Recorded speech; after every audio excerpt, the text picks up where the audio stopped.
Don't count the days.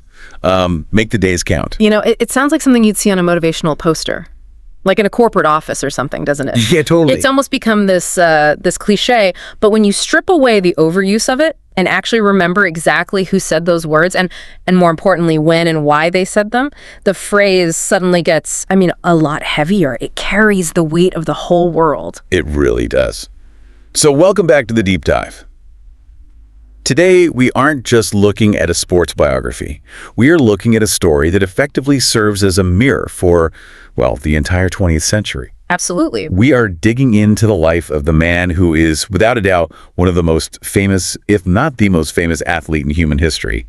We're talking about Muhammad Ali. It is a massive topic. You could spend a lifetime studying him and you'd still find new angles. Oh, for sure. For today's deep dive, we're working off a comprehensive biographical account from Famous People Bio.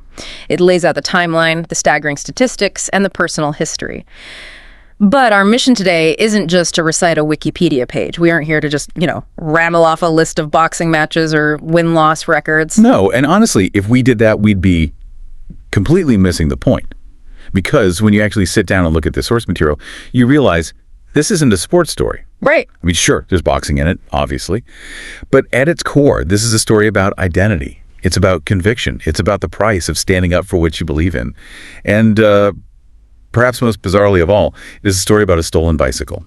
That is the detail that always stops me in my tracks. The butterfly effect of that one specific afternoon. It's basically the linchpin of the entire saga. It is wild to think about. So here's the roadmap for today. We are going to unpack how a kid named Cassius Clay evolved into the figure known as the greatest. We're going to look at the incredibly high cost of his principles, which I think is something modern audiences often kind of overlook. They definitely do. And we'll examine the legacy he left behind, not just in the ring, but in his family. And we absolutely have to talk about the gap. Yes, the gap. The years he didn't fight. Because looking at the data, what he did outside the ring during those specific years defined him just as much, if not more, than what he did inside the ropes. There is a lot to get through. So let's travel back in time. We are going to Louisville, Kentucky. Let's dive in. Let's do it. Okay, so let's start at the very beginning. To understand the man, you really have to understand the origin. The source material sets the scene for us pretty clearly. We're in Louisville, Kentucky. The date is January 17th, 1942. A very specific time and place in American history. World War II is raging. The country is deeply segregated, especially in a place like Kentucky. And a child is born, but he isn't named Muhammad Ali yet. Right, and the source is very clear on this distinction. His birth name was Cassius Marcellus Clay Jr. Named after his father, Cassius Marcellus Clay Sr. Yeah. And that name itself carries a lot of history, but we'll get to the name dynamics later because that becomes a huge part of the conflict. We get a little background on the family dynamic here too, which I think is important to set the stage. His mother's name was Odessa Grady Clay. And the source notes she worked as a maid. Which was a very common, very hard reality for many African-American women in the 1940s. It implies a certain socioeconomic struggle, humility to the household. She was the bedrock, the quiet strength. But then you look at the father, Cassius Sr. The source says he was a painter and a musician. Now, pause there for a second. That is a fascinating detail that often just gets glossed over in the highlight reels. I thought the exact same thing. You don't usually associate the heavy-hitting, brutal world of heavyweight boxing with the fine arts. You picture a fighter coming from a family of coal miners or dock workers. But a painter. A musician. It is fascinating, but if you really look at Ali's later career, specifically the way he moved and the way he spoke, you can almost see that artistic DNA at work. It's not as disconnected as it seems. That's a really interesting angle. You're saying he wasn't just a brawler because he had that artist's influence. Exactly. Think about it. Musicians understand rhythm. They understand tempo, the space between the notes, and painters. They understand composition, angles, perspective. When we look at how Ali eventually fought that rhythm, that famous dance, and the way he used language. The trash talk, right. Right, the trash talk. It wasn't just shouting, it was lyrical. It had a cadence, float like a butterfly, sting like a bee. That's poetry. It's rhythm and rhyme. I don't think it's a stretch to say that growing up with a father who was a musician and painter planted the seeds for that unique sense of performance and rhythm he brought to what is usually a very ugly, static sport. Yeah, that makes a lot of sense. He treated the ring like a stage or a canvas. He didn't just fight. he performed. I love that connection. It makes the Ali Shuffle feel like a literal dance move inherited from a musician father. So you have young Cassius Clay growing up in this environment in Louisville, and then we hit the moment we teased in the intro, the inciting incident. If you were writing a movie script. The bike. He's 12 years old, just a kid, and someone steals his bicycle. Now, for a 12-year-old, a bike isn't just a piece of metal. That's your freedom. That's your whole world. That's your red Schwinn. And the reaction here is key to understanding his psychology. The source doesn't say he was sad. It doesn't say he sat on the curb and cried. It says he was very angry. Furious. He goes to report it to a police officer. And he doesn't just want to file a report for insurance or something. He tells this officer explicitly that he's going to beat up the person who stole it. That is a lot of confidence for a 12-year-old. Most kids would be intimidated or just looking for help. He was looking for revenge. He had this innate sense of justice or maybe just pride that was violated. But this is where fate steps in. Yeah, big time. The police officer's name was Joe Martin. And it just so happened that Joe Martin wasn't just a cop. No, he was a boxing coach. Talk about the stars aligning. What are the odds? Truly astronomical. Imagine if he had walked up to any other police officer in Louisville that day. The officer might have just taken a report, patted him on the head, and sent him home. Right, totally. And Cassius Clay might have just remained an angry kid with a stolen bike. He might have gotten into street fights without training. His life could have gone in a million different, less productive directions. Instead, Joe Martin looks at this skinny, angry kid and gives him a piece of advice that changes history. He tells him, you better learn how to fight before you try beating anyone up. It's such practical, grounded advice. It wasn't a grand philosophical statement. It was just, kid, if you try that now, you're going to get hurt. Come to the gym. It was a challenge. And the source says Cassius took him up on the offer. He started learning to box. And this is the aha moment for me. The source says he discovered he had a real talent for the sport. But just pause for a second. Think about this. If that thief hadn't stolen that bike, we probably never would have had Muhammad Ali. We might not have had the civil rights icon. We might not have had the Rumble in the Jungle. It's mind-blowing. The greatest career in sports history hinges on a petty theft. It is the ultimate example of turning a negative into a positive.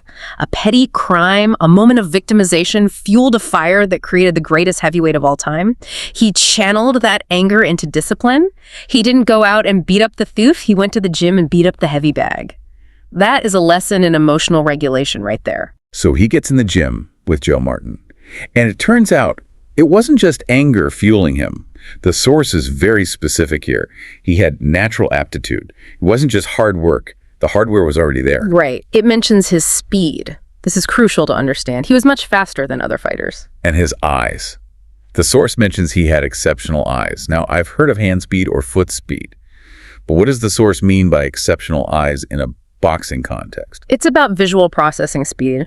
The source explains he could throw a quick punch and then dodge out of the way before the other fighter could even react. That requires seeing the counterpunch coming before it's even fully thrown. So he's anticipating. He's processing the tiny movements of his opponent's shoulder or hip instantly. That is the defining characteristic of his style. You have to understand, traditionally, especially in the heavyweight division, the strategy was often about brute force. You plant your feet, you trade blows, you look for the knockout power. It was like two trucks colliding. You expected to get hit. But Clay was different. Completely different. He was fighting with reflexes. He was fighting with vision. To be able to hit and not get hit, that's the holy grail of boxing. But it requires a level of athleticism that is rare, especially for a big guy. He was a heavyweight, moving like a lightweight. He carried his hands low, which is technically wrong in boxing school, but he could get away with it because his eyes and his head movement were so incredibly fast. And the results really speak for themselves. Let's look at the amateur record provided in the source. He fought 105 fights as an amateur. That is a huge volume of experience for a young man. That's stepping into the ring nearly every week or two for years. And he won 100 of them. Only 5 losses. A 95% win rate. That is dominance. It shows consistency. Anyone can get lucky once.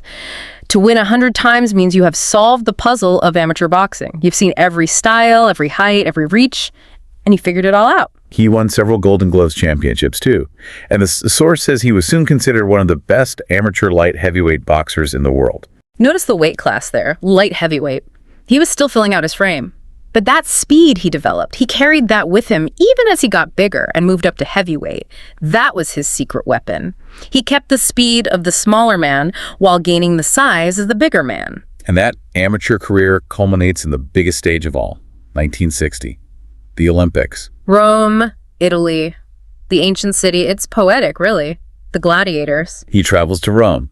And according to the source, he didn't just compete. He defeated all his opponents to win the gold medal. He cleaned house. And remember, the Olympics in 1960, this was the Cold War era. Sports were heavily political. Winning gold for the USA was a massive deal. It wasn't just about him, it was about national prestige. He comes back to the States, and the source describes him as an American hero. That is an important designation to keep in mind for what comes later. At this point, 1960, he is the golden boy. He's young, he's handsome, he's charismatic, he's brought glory to the country, the public loves him. He is the definition of the American dream athlete. He's the smiling kid with the medal around his neck. But now comes the hard part. Transitioning from amateur to pro. I think people assume if you win gold, you just naturally become the pro champion. But it's not that simple, is it? Not at all. It is a massive leap. It's like being a great college debater and then suddenly having to argue cases in the Supreme Court. The rules change, the stakes change, and the umpires change. In the amateurs, you wear headgear. The gloves are bigger. It's about points. In the pro, Headgear comes off. the headgear comes off. The gloves get smaller, and the goal is to hurt the other guy. The source actually points this out. It notes the difficulty. It says only his superior speed and stamina allowed him to do this for 15 rounds. That's the key difference right there. Amateur fights are short, usually 3 rounds. They are sprints. You go all out. Professional fights, especially in that era, went 15 rounds. That is a marathon. It's 45 minutes of actual combat, not including the breaks. And he was an incredible athlete, according to the text. He relied on that athleticism to survive that transition. He had to. When you rely on movement, on dancing, on dodging, that takes significantly more energy than just standing there, keeping your guard high and blocking. To dance for 15 rounds requires a gas tank that most human beings just don't have. He had to be in superhuman shape to make his style work at the pro level. If he slowed down even for a second, he would get caught. So he turns pro. He has great success. And then we get to 1964, the big one, the title fight. This is the moment the legend really begins. The transition from prospect to icon. He gets his chance to fight for the title against Sonny Liston. Now, we need to contextualize this. The source doesn't go into deep detail on Liston's background, but to provide context to what the source does say, Liston was a scary guy. He was the intimidator. He was the Mike Tyson of his day. People were legitimately afraid for Cassius Clay's life. The odds were heavily stacked against Clay. But Ali, or Clay, as he was still known then, wasn't intimidated. In fact, the source says he defeated Liston by knockout. But the specific detail is wild. It says Liston refused to come out and fight in the 7th round. That is known as no mas in spirit. For a heavyweight champion, the baddest man on the planet, to sit on his stool and refuse to answer the bell for the 7th round, that is total domination. It's humiliating. It's psychological destruction. Exactly. Ali didn't just beat his body, he broke his will. He made him quit. He made the monster look for the exit. That sent a shockwave through the sports world. It was unthinkable that Liston would quit. And just like that, he is the heavyweight champion of the world. But we have to talk about the trash talk. The source says he was famous for it. Oh, we have to. It's his signature. It redefines sports marketing. The source mentions that he would talk trash before the fight, which is marketing. But it also says he did it during the fight. That during part is what always gets me. Imagine you're in a ring trading punches with a heavyweight champion. Your adrenaline is spiking. You're trying to survive. And he is having a conversation with you. Telling you how bad you are? Is that all you got? My grandma hits harder than that. It's incredibly disorienting. It goes back to that psychological warfare we mentioned. If he is talking, he isn't out of breath. If he is talking, he isn't scared. It makes the opponent feel inferior. It makes them panic. It makes them make mistakes. It disrupts their rhythm entirely. It's brilliant. It's not just arrogance, it's a tactic. Absolutely. It controlled the pace and the mood of the fight. He was the ringmaster and the opponent was just part of the show. But 1964 wasn't just a big year for him in the ring. The source indicates that his personal life was going through a massive transformation at the exact same time. This is where the story shifts from a sports story to a cultural history story. This is where he stops being just an athlete. Right. So, 1964, he beats Liston. He also gets married to Sanji Roy. The source notes they separated after 2 years, but that marriage happened right in this whirlwind. A lot of change all at once. Success, marriage, fame. He was living life at 100 miles per hour. And the biggest change, the source says, same year Ali converted to the religion of Islam. This was a seismic shift. In 1964 America, this wasn't just a celebrity trying a new trend. This was radical. He first changed his name from Cassius Clay to Cassius X, and then later to Muhammad Ali. We need to pause and unpack the significance of this. A public figure, the heavyweight champion of the world, changing his name at the absolute height of his fame. Think about the branding. It's unheard of. Marketing-wise, it seems crazy. Everyone knew Cassius Clay. It was a household name. Exactly. You have built a brand. You are an American hero, the Olympic gold medalist, and you voluntarily shed that identity. The X implies the unknown heritage, striking back at the legacy of slavery, where names were assigned by owners. He was rejecting Clay because he saw it as a slave name, and then adopting Muhammad Ali, a name rooted in his new faith. It was a declaration of independence. It was. He was saying, I am not who you want me to be. I am who I say I am. It challenged the public. It made people uncomfortable. A lot of newspapers refused to print the new name for a long time. They kept calling him Clay. But he didn't care. He forced the world to adjust to him, not the other way around. And that conviction, that willingness to stand apart, it was about to be tested in a way that had absolutely nothing to do with boxing. A draft. A few years after the name change, the source says he was drafted into the Army. This is the Vietnam era. The war is escalating. Right. The stakes are literal life and death. The country is deeply divided. And he refused to join. Now, before we get into this, I want to make it super clear to you listening that we aren't taking any political sides here. Our goal is strictly to look at what the source material states about his reasoning and the fallout from that decision. Right. We are just looking at the history. Exactly. So he didn't just dodge it. He didn't flee the country quietly. He didn't make up a medical excuse. He was explicit. The source says he didn't want to join because of his religion. He stood on the steps of the induction center and refused to step forward when his name was called.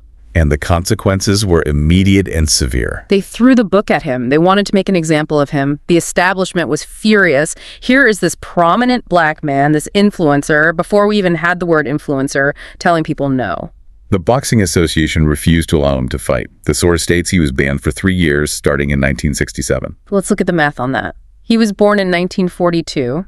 So in 1967, he was 25 years old. 25. That's an athlete's physical prime. 25 to 28, those are the peak years. That is when you are your absolute strongest, fastest, and have enough experience to actually know what you are doing. And he was completely barred from his profession.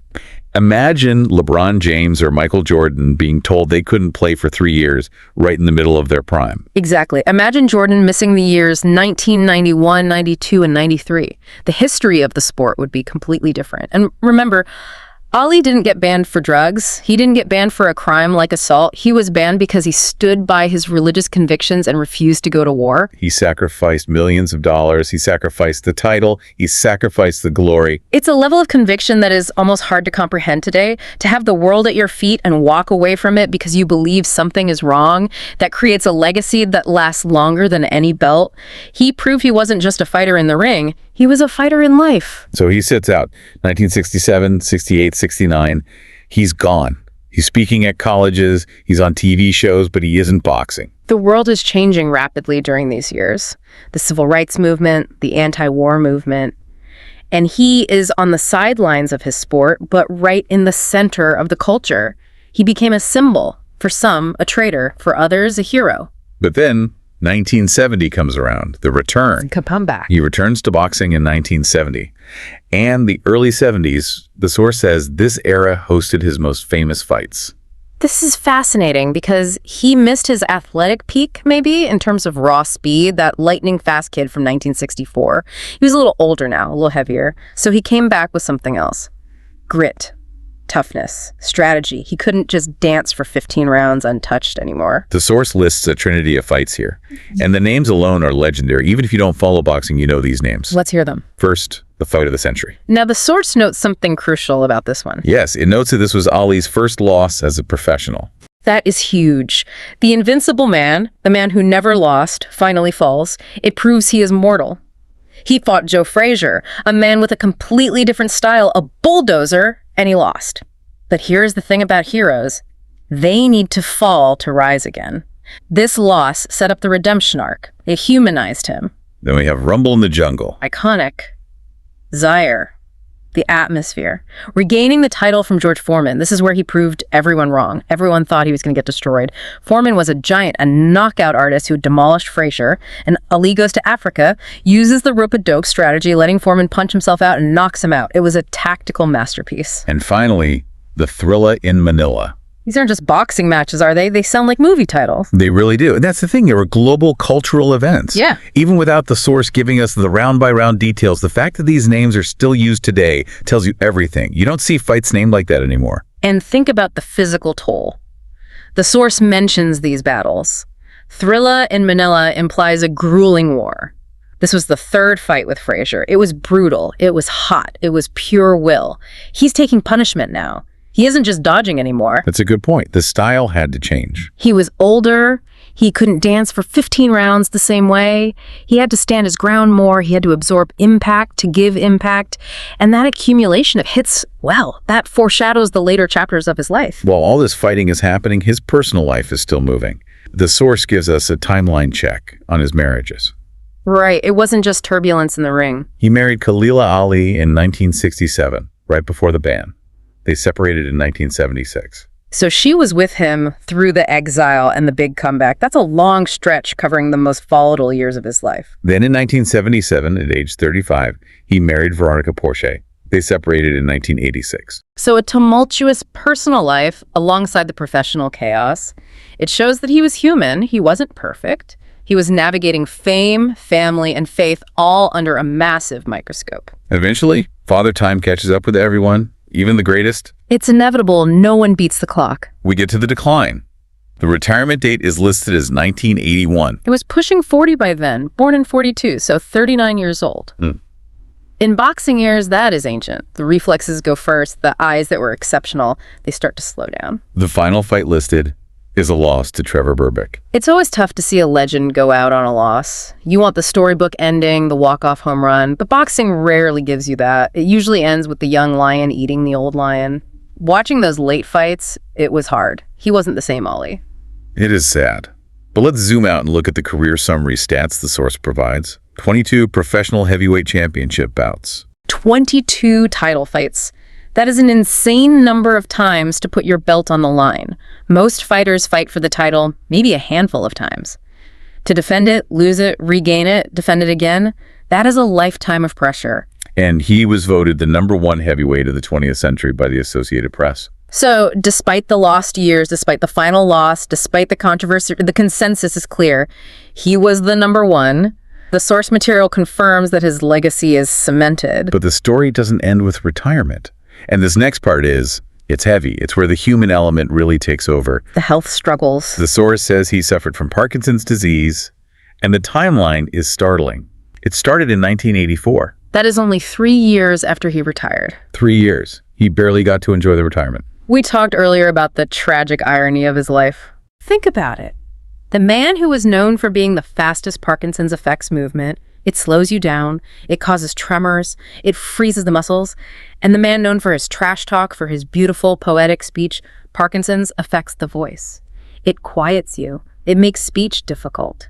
It took his greatest gifts, his kinetic movement and his lyrical voice, and turned them against him. It did. It's almost Shakespearean in its tragedy.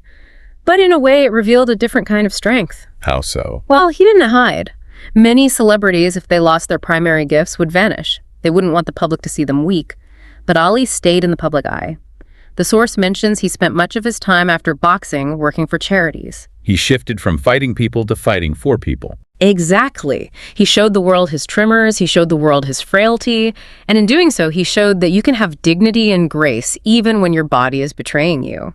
That takes a different kind of bravery than stepping into a ring with Sonny Liston.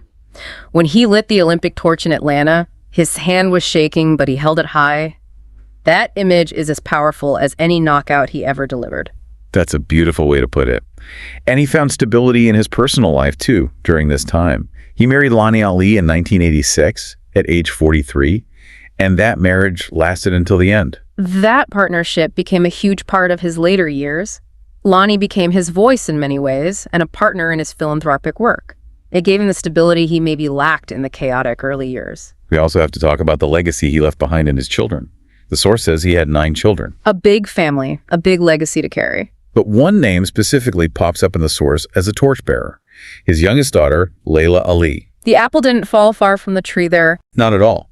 The source lists her stats: an undefeated professional boxer with a record of 24-0. Undefeated. 24-0. That is incredible. And think about the pressure on her. To step into the ring with the last name Ali, every opponent wants to beat you. Just to say they beat an Ali, the expectations are crushing. It really emphasizes that genetic legacy. The talent was literally in the blood. She had the movement, she had the power. It is fascinating to see that generational transfer of greatness. She carved her own path, but she definitely honored the name. It was almost like seeing a ghost of his style in a modern era. And finally, we come to the end of the road. The source gives us the final details of his life. The day the world said goodbye. June 3rd, 2016, Scottsdale, Arizona. He was 74 years old. The cause was respiratory complications. A quiet end to a loud life. But the reaction, I remember the reaction. The whole world stopped. It wasn't just sports fans. Presidents, kings, activists, artists, everyone paid tribute. It really was a global moment. So let's try to wrap our heads around all of this. We've covered the painter father, the stolen bike, the gold medal, the name change, the exile, the return, the illness, the daughter. What does it all mean? When you look at the full arc, it's about transformation. From the angry 12-year-old in Louisville who just wanted his bike back and wanted to hurt someone, To the king of the world. to the exile who stood up to the most powerful government in the world, to the legend who conquered the jungle, to the father and the humanitarian battling Parkinson's with a smile. He's a man of many names. Cassius Clay, Cassius X, Muhammad Ali. Many wives, many battles. Battles in the ring, battles in the courts, battles with his own health. He lived 10 lifetimes in one. It's a life that touched every corner of the human experience. It's not just about punching people. It really is. And I think it raises a really interesting question for you, the listener, today. What? We talked about the 3 years he lost, the prime of his life, 25, 26, 27. He gave that up for a belief. He lost millions. He risked prison. In today's world, where everything feels so driven by immediate gratification, by brand management, by getting yours right now, can you imagine a modern superstar making that same sacrifice? That is a tough question. To walk away from the peak of your powers? I don't know. And closer to home, think about that bike. That stolen bike was a terrible moment for a 12-year-old. It felt like a disaster, but it was the catalyst. So I'd ask you, what is the bike theft moment in your life? What was the negative event, the setback, the thing you thought was the end of the world that actually set you on your current path? That is something to think about. Maybe the worst thing that happened to you was actually the beginning of your greatest chapter, the thing that forced you into the gym, metaphorically speaking. Exactly. Without the theft, there is no Ali. Well, on that note, we are going to sign off.